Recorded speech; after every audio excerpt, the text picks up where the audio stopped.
Selamat siang Pak. Terima kasih atas waktu dan kesempatan yang diberikan kepada saya. Perkenalkan, nama lengkap saya Cornelius Febrianturasi dengan NIM 251530198152 dari Prodi PJKR semester 1. Pada kesempatan ini saya akan memaparkan materi dari mata kuliah Landasan Pendidikan dengan topik Landasan Pendidikan Filosofis Realisme. Bab 1. Pendahuluan. Pendidikan merupakan proses yang sangat penting dalam kehidupan manusia karena melalui pendidikan seorang dapat mengembangkan potensi diri baik secara intelektual, moral maupun sosial. Pendidikan tidak hanya berfungsi sebagai sarana transfer ilmu pengetahuan, tetapi juga sebagai proses pembentukan cara berpikir dan bersikap dalam menghadapi realitas kehidupan. Oleh sebab itu, pendidikan membutuhkan landasan filosofis yang kuat agar tujuan dan pelaksanaannya dapat berjalan secara terarah. Salah satu landasan filosofis pendidikan adalah filsafat realisme. Realisme memandang bahwa realitas bersifat objektif dan nyata serta dapat diketahui oleh manusia melalui pengalaman indrawi dan kemampuan berpikir rasional. Aliran ini menekankan pentingnya fakta hukum alam dan pengetahuan empiris dan memperoleh kebenaran. Dalam dunia pendidikan, realisme memiliki pengaruh besar terutama dalam pengembangan kurikulum, metode pembelajaran, dan tujuan pendidikan. Pendidikan realisme menekankan penguasaan ilmu pengetahuan yang bersumber dari realitas nyata dan dapat dipertanggungjawabkan secara ilmiah. Oleh karena itu, pembahasan mengenai landasan pendidikan filosofis realisme menjadi penting untuk memahami bagaimana aliran ini membentuk konsep dan praktik pendidikan. Yang kedua adalah rumusan masalah. Berdasarkan latar belakang di atas, rumusan masalah dalam topik ini adalah 1. Apa yang dimaksud dengan filsafat realisme? 2. Siapa saja tokoh-tokoh dalam aliran realisme? Yang ketiga, bagaimana pandangan realisme terhadap pendidikan? Yang keempat, apa tujuan pendidikan menurut realisme? Dan 5, bagaimana kurikulum metode pembelajaran serta peran guru dan peserta didik dalam pendidikan realisme. Tujuan penulisan. Tujuan penulisan dalam topik ini adalah 1. Untuk mengetahui pengertian filsafat realisme. 2. Untuk memahami pandangan realisme tentang pendidikan. 3. Untuk memahami pandangan realisme tentang pendidikan. 4. Untuk mengetahui implikasi realisme dalam kurikulum dan metode. 5. Untuk menambah wawasan mengenai landasan filsafat pendidikan. Bab 2. Pembahasan pengertian filsafat realisme.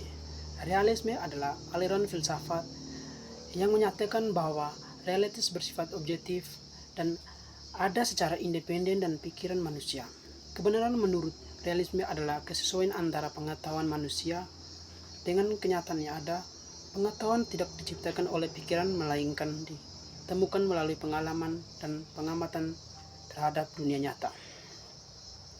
Dalam konteks pendidikan, realisme menekankan bahwa proses belajar harus berorientasi pada fakta dan realitas yang dapat diamati serta dibuktikan secara rasional dan ilmiah. Tokoh-tokoh filsafat realisme. Beberapa tokoh penting dalam aliran realisme antara lain Aristoteles, Thomas Aquinas, dan Francis Bacon. Aristoteles menekankan pentingnya pengalaman indrawi dan akal dalam memperoleh pengetahuan. Thomas Aquinas mengembangkan realisme dengan memadukan rasio dan keimanan, sedangkan Francis Bacon menekankan metode ilmiah sebagai dasar pencarian kebenaran. 3. Pandangan realisme tentang pendidikan. Realisme memandang pendidikan sebagai proses untuk mengenalkan peserta didik pada dunia nyata. Pendidikan harus membantu peserta didik memahami hukum alam, struktur sosial, dan fakta-fakta kehidupan.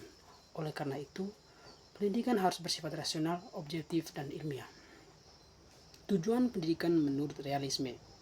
Tujuan pendidikan menurut realisme adalah membentuk individu yang mampu berpikir logis dan rasional, memahami realitas objektif, serta mampu menyesuaikan diri dengan lingkungan sosial dan alam. Pendidikan juga bertujuan membekali peserta didik dengan pengetahuan yang berguna dalam kehidupan nyata. Kurikulum pendidikan dalam perspektif realisme. Kurikulum realisme menekankan mata pelajaran yang berkaitan dengan realisme objektif seperti matematika, ilmu pengetahuan alam, ilmu sosial, sejarah, dan geografi.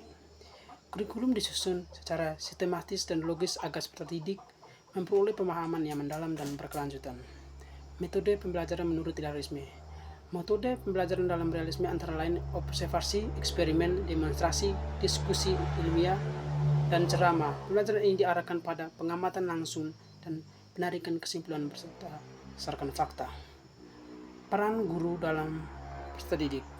Guru berperan sebagai sumber pengetahuan dan membimbing intelektual, sedangkan peserta didik berperan sebagai pembelajar yang aktif, mengamati dan memahami realitas secara rasional. Yang ketiga, penutup. Kesimpulan, realisme merupakan aliran filsafat yang menekankan bahwa realitas bersifat objektif dan dapat diketahui melalui pengalaman indrawi dan akal. Dalam pendidikan, realisme menekankan pentingnya pengetahuan faktual, berpikir logis, dan metode ilmiah. Pendidikan realisme bertujuan membentuk individu yang rasional, objektif, dan siap menghadapi kehidupan nyata. Baik, terima kasih Pak. Itu saja hasil paparan materi dari topik landasan filosofis pendidikan. Sekian dan terima kasih.